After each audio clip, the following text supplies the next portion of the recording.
Peace. So now that the Super Bowl is over, I just wanted to just follow up on that and to give those of you a little bit of more insight into what you could expect to come next, because it is something coming. Those that's connected with me on Facebook and those that's not connected with me on Facebook, you notice that I put a post up before the Super Bowl about how when you have high profile events such as a Super Bowl or any of those kind of sports events, you have real sacrifices that are made in the name of entertainment. And I also specifically mentioned that those of you who've been entertained by the kind of press that Marshawn Lynch has been getting and his shout outs to the real Africans, to pay attention to what's getting ready to happen. Now, a few days after that, when the Super Bowl happened, people were stunned and surprised about what happened to Marshawn Lynch. He got sacrificed. And I specifically talked about that before the Super Bowl. Now, some people are like, well, how would you know something like that? And like I said before in a previous video, I played college football. I played for the NAIA Division I champ Central State Marauders. And a lot of my teammates went further to play professional in the NFL, in the CFL, and also in the European Football League. And because of that, I've had the privilege to see what happens behind the scenes in terms of sports agents, contracts, advertisement, and a lot of the peripheral things that go on in terms of crime that naturally comes along with any high-profile event, and why some crime is not being covered in the mainstream media and other things are specifically put out there. One of the things that's important to keep in mind is that anytime you have athletes such as a Marshawn Lynch or Richard Sherman or any athlete that does not look as though they uphold the status quo and they're not just happy to be here, what happens with the media is they start to spin a narrative about them being malcontents. And that is what is called the Malcontent Game. For those of you who've seen the movie Selma, if you remember the scene when George Wallace, the governor, was in the presidential's office and he was talking to the president about black people down south, he specifically said, we're dealing with a bunch of malcontents. We give them this, they're going to want that. We give them that, they're going to want this. So that is a white supremacist or racist mentality. And oftentimes with these high profile sports, you have people who are up at the upper echelon who are racist and white supremacists. If not, then you would see a lot more diversity. But you don't. So that is obviously the reason that you see people upholding that type of status quo. They just want certain people to be in that position and other people beneath them. Now, when you look at athletes like a Muhammad Ali, or you look at athletes like Allen Iverson, for example, you look at any other athlete that does not present themselves as a happy Negro just to be here, you start seeing stories being spun about them, about how much of a malcontent they are.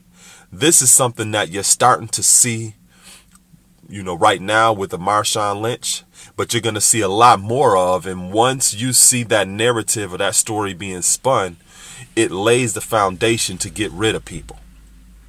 So when you look at what happened with a person like Allen Iverson, he's a malcontent. He's not happy to be here. He don't want to practice. He don't want to do this. He don't want to do that. So once they put the story out there, it's easy to get rid of him because they ain't want to be there anyway.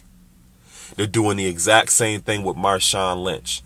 He don't want to talk to the press. He don't want to do this. He don't want to do that. So, he really didn't want to be here.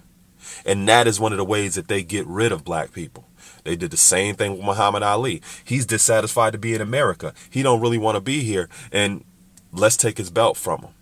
So that is the type of game that you see being played with any kind of athlete that takes a stand in terms of the white supremacist or racist status quo that some people want to uphold.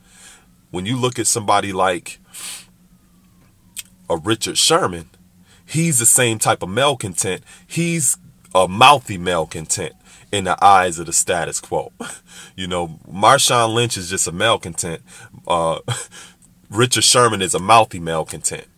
So one of the things because he's mouthy, one of the things that you're going to see happen to him is they're going to make a spectacle of him before they get rid of him eventually. And when I say get rid of, I'm talking about a systematic process of taking a person from a position of being able to make an income, take care of their family, do some of the things that they've been doing as far as community work, basically to put them in a position where they're no longer a significance, because in the minds of a white supremacist or a racist, they look at it like you should just be happy to be here. You should be just happy with what little bit that I give you access to. So why are you behaving like this?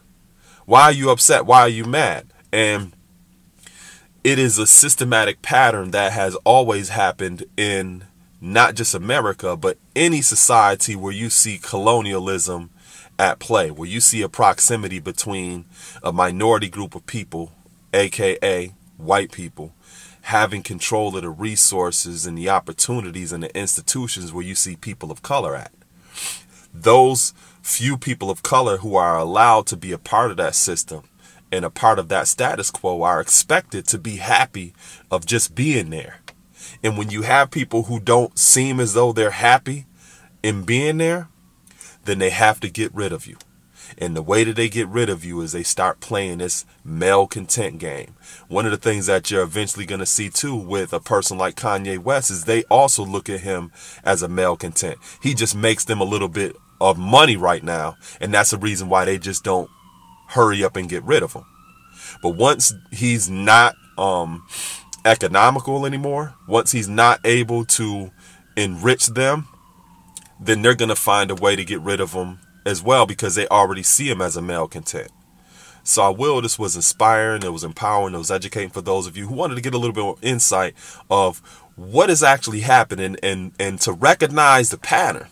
Recognize a pattern. This just doesn't happen in high profile events, but this is good to watch because it shows you what happens on a micro scale in your job that you work, the organization you belong to. Wherever you see an element of white supremacy and racism, you're going to see that same game being played out. You know, you may be going to work and they may look at you like, well, he don't want to be one of my drinking buddies. He's a malcontent. She doesn't want to come to our parties or hang out with us for lunch or whatever, so she's a malcontent. And they spin that narrative so that they can find a way to get rid of you. What way can you defend yourself against that? Is that you always have to invest in your own, so that regardless of what position that you're in, a person will not be able to take away from you what you've established on your own. So I say that to say, you look at what a person like Marshawn Lynch has been doing specifically, rocking his beast mode gear in interviews and not talking about anything other than his, platform or his brand. And then if you look at one of the interviews when somebody was asking him about his community work with his Family First organization, he specifically said, you want to know more about it? And I'm paraphrasing it. Then meet me there. You can talk to me and ask me anything you want about it. So he's promoting his brand. You look at him after the Super Bowl, he's rocking the Monster 24K headphones that, Meek Mills is promoting. And you also see him in full beast mode regalia after the Super Bowl. So that he's bucking the system. You know what I'm saying? So anytime you're in a position where you're not striving to uphold the status quo and be a gatekeeper, you become a threat. And when people recognize that you're somewhat of a threat, they start to spin this narrative about what a malcontent you are and why you're just not happy to be here. And eventually, you're going to find yourself not there. Peace.